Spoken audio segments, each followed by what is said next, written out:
Stephen Holland versus Kevin Thompson is one of the fight nights that I'm actually looking forward to the most that I can remember. It almost feels rare when a fight night card of all things has got exciting fights all the way up and down it. You've even got Tai Tuivasa versus Sergey. I'm not going to try and pronounce his last name on there. You've got Brian Barberena versus RDA.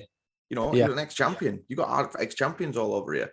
It's an exciting fight night card in general, and I'm really actually looking forward to it almost probably as much as 282. What do you think, Dwain?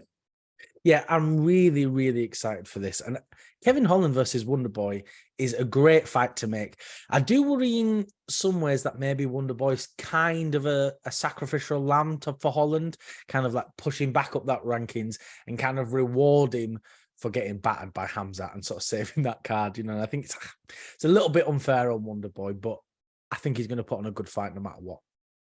Well, I think Wonderboy being an elite striker and Holland admitting that he can't wrestle, this just brings everything together. More than likely, actually, a 5-round grappling match, to be honest, because we've been suspecting that before. But on paper, it looks like this is going to be a stand-up war. This is going to be insane, and I really can't wait. But Dwain, moving on to my boy Tai.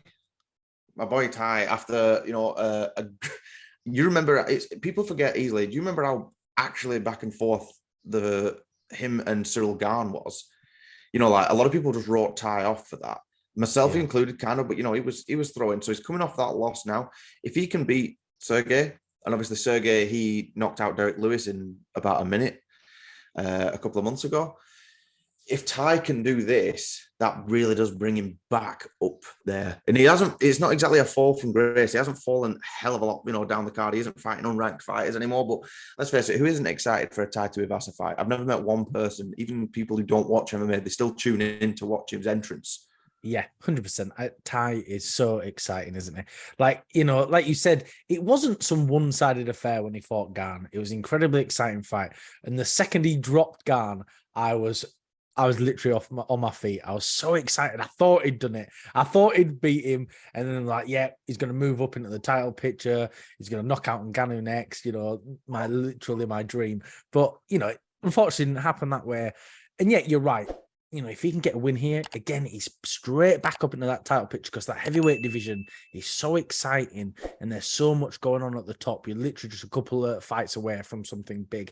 And both of them have such good knockout power. But I do worry for Tai here. I think Sergey's, he's strong, he's big, he's got a good chin on him.